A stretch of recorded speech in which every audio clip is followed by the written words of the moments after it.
Now let's see relationship among all three heat capacities. If only one heat capacity is given, then how to calculate other heat capacities? Here, if specific heat capacity is to be calculated, then the heat capacity and mass is required. See here, specific heat is equal to heat capacity by mass. And same for molar heat capacity, Cm is equal to C by molar mass. So, from this, in the terms of specific heat capacity, we can also consider molar capacity is equal to specific capacity multiplied by molar mass. So if we have specific heat capacity given and we need to find molar heat capacity, then whatever the substance is given, for that particular compound or a substance, find out the molar mass and multiply that molar mass with the heat capacity, specific capacity, and we'll get molar heat capacity, right? For any system, their heat capacity are always different for all. For all given compounds, the heat capacity are always different. For example, here I have given for water, the heat capacity is 75.4 joule per kilomole. Because water here is considered in molar, so it is Kelvin mole, because change in temperature. Please don't misunderstand like K, that is kilogram. It is Kelvin, right? Just now I made a mistake that 75.4 joule per kilogram mole. It's Kelvin into mole. So what does this mean to us? 75.4 joule per mole into Kelvin is heat energy required every time when to raise the 1 degree Celsius for 1 mole of water. When even 1 mole of water temperature 1 degree Celsius to be raised, then this much energy is required. Even heat capacity of copper is 1.9 joule per Kelvin into mole. And now for 5 gram copper, what will be the specific heat? So we know the specific heat is equal to heat capacity by mass, right? So heat capacity is given 1.9, mass is given 5 grams, so we can calculate 0.38 joule per, here see now this is mass, right? Kilogram into Kelvin.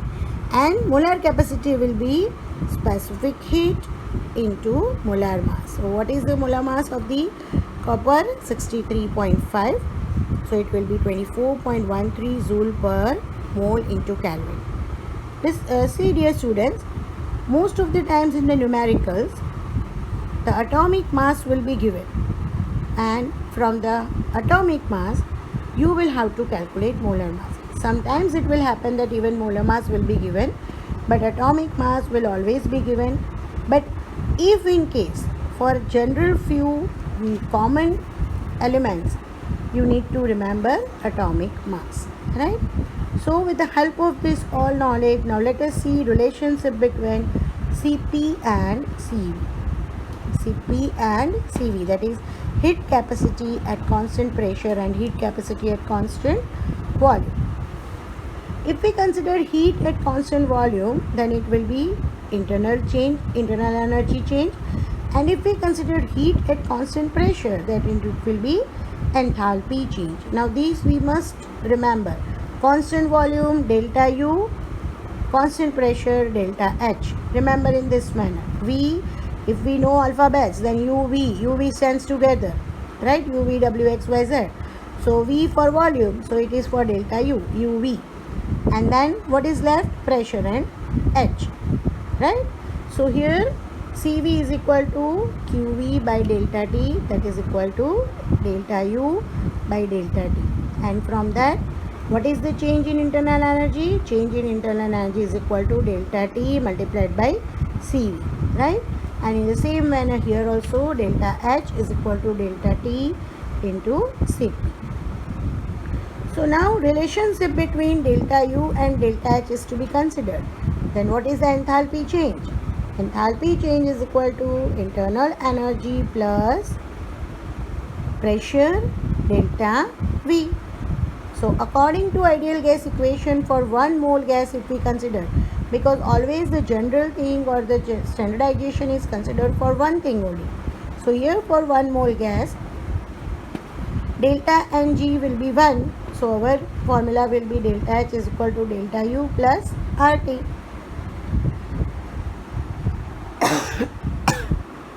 Sorry.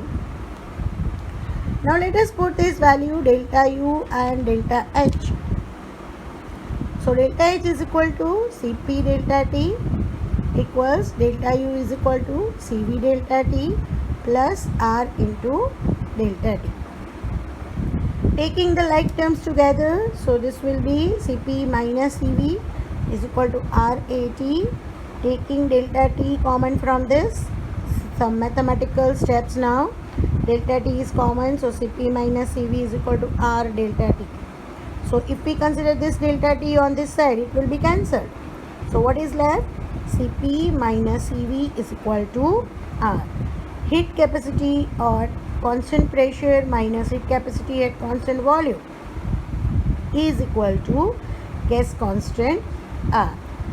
But heat capacity in Kelvin for gas constant R is calculated as 1.9, which is estimated nearly as 2. So it can be considered Cp minus Cv is equal to 2. So take care for this. The relation shows Cp minus Cv is equal to R. And because of the R value, heat capacity is 1.9, which is estimated to 2. So Cp minus Cv is equal to 2. Now let us consider here characteristic of heat capacity. See, as I told, heat capacity depends upon the amount of the substance, so it is an extensive property. But specific heat capacity and molar heat capacity is an intensive property. Specific heat capacity of all substances are different. Example, for ice it is 2.03, for water in the liquid form 4.18, vapor in the gaseous form 2.01. So what does this mean?